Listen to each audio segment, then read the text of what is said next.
Hi friends, this is Shravani. Welcome back to my channel కాసేపు సరదాగా. ఈ వీడియోలో మీకు చూపించబోయే టేస్టీ రెసిపీ కొరమేను పులుసు. జనరల్గా చేపల పులుసు అంటేనే అందరికీ ఇష్టం ఉంటుంది కదండి. అలాంటిది కొరమేను పులుసు అంటే ఇష్టం లేని వాళ్ళు ఎవరైనా ఉంటారా?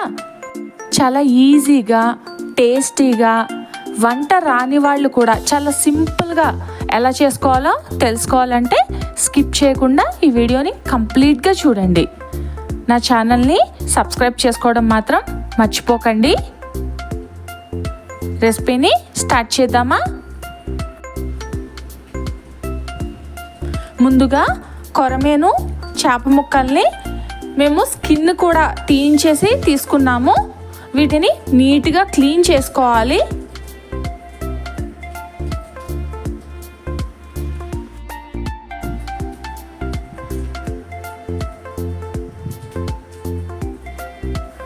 ఇందులో ఉప్పు, పసుపు, కారము వేసుకుని చేప ముక్కలకి ఇవి బాగా పట్టేలాగా బాగా మిక్స్ చేసుకుని పక్కన పెట్టుకోవాలి.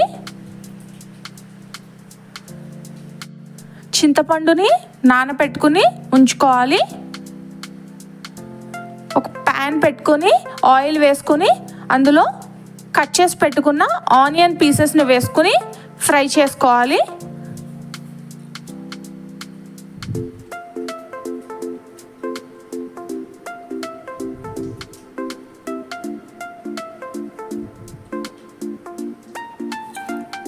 గోల్డెన్ బ్రౌన్ కలర్ వచ్చేంత వరకు కూడా ఆనియన్స్ని ఫ్రై చేసుకోవాలి.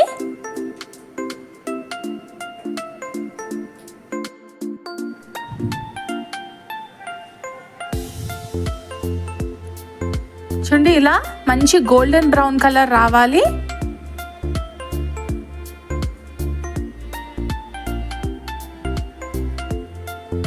ఇప్పుడు వీటిని ఒక మిక్సీ జార్లోకి తీసుకోవాలి. ఇప్పుడు అదే ఆయిల్లో ఒక టొమాటోని కూడా వేసుకొని బాగా ఫ్రై చేసుకోవాలి. ఇది కూడా బాగా మగ్గిన తర్వాత ఆనియన్స్తో ఉన్న జార్లోనే వేసేసుకుని వీటితో పాటు జీలకర్ర, ఇలాచి, దాల్చిన చెక్క, కొన్ని లవంగాలు వీటిని కూడా ఈ మిక్సీ జార్లో వేసుకోవాలి. పావు స్పూన్ మెంతులను కూడా వేసుకుని మెత్తని పేస్ట్ కింద గ్రైండ్ చేసుకోవాలి. ఇప్పుడు ప్యాన్ పెట్టుకుని ఆయిల్ వేసుకుని మిక్సీ చేసుకుని పేస్ట్ని ఆయిల్లో వేసుకుని బాగా ఫ్రై చేసుకోవాలి.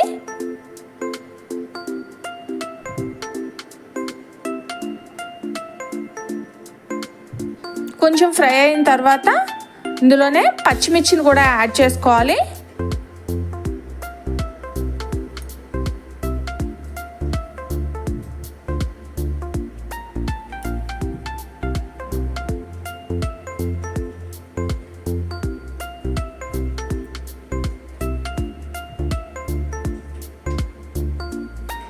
ఒక మరాఠీ మొగ్గను కూడా వేసుకోవాలి. టేస్ట్కి సరిపడా సాల్ట్, కారము, పచ్చిమిర్చి వేసాం కాబట్టి మీకు ఎంత కారం అయితే స్పైసీనెస్ కావాలో అంత కారం వేసుకోవాలి. ఒక స్పూన్ గరం మసాలా, ఒక స్పూన్ అల్లం వెల్లుల్లి పేస్ట్ వీటన్నిటినీ కూడా వేసుకున్న తర్వాత బాగా మిక్స్ చేసుకుంటూ ఫ్రై చేసుకోవాలి. పచ్చివాసన పోయేంత వరకు ఫ్రై అవ్వాలి.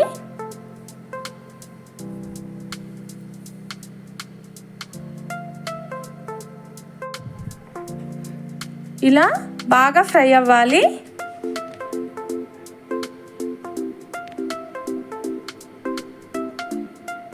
ఇప్పుడు ఇందులో చింతపండు పులుసుని వేసేసుకోవాలి.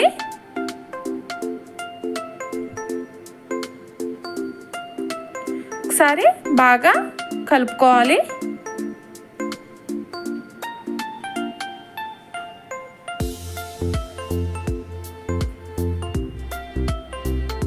ఇప్పుడు ఇందులో చేప ముక్కల్ని వేసేసుకోవాలి. మనం ఉప్పు కారం పసుపు వేసి పక్కన పెట్టుకున్న చేప ముక్కల్ని వేసేసుకుని మరికొన్ని నీళ్లు వేసి కొంచెం పంచదార, మీరు బెల్లం కావాలన్నా వేసుకోవచ్చు.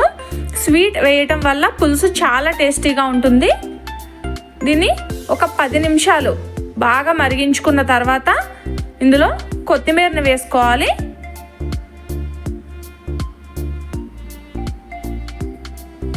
మరొక 5 నిమిషాలు బాగా కుక్ చేసుకుంటే ఎంతో టేస్టీగా ఉండే కొరమేను పులుసు రెడీ అయిపోయినట్టే. చాలా సింపుల్గా చేసేసుకోవచ్చు. ఇలా చేపల పులుసు ఎప్పుడు కూడా వెంటనే కన్నా పూర్తిగా చల్లారిన తర్వాత కానీ నెక్స్ట్ డే కానీ తింటే టేస్ట్ ఇంకా చాలా బాగుంటుంది. సో మీరు కూడా డెఫినెట్గా ట్రై చేయండి రెసిపీని. మీకు ఎలా వచ్చింది అని నాకు కామెంట్లో చెప్పండి. ఈ వీడియో మీకు డెఫినెట్గా నచ్చుతుందని అనుకుంటున్నాను. మీకు కనుక నచ్చినట్లయితే నా ఛానల్ని సబ్స్క్రైబ్ చేసుకోండి. అలాగే ఈ వీడియోకి ఒక లైక్ కొట్టి షేర్ చేయడం మాత్రం మర్చిపోకండి.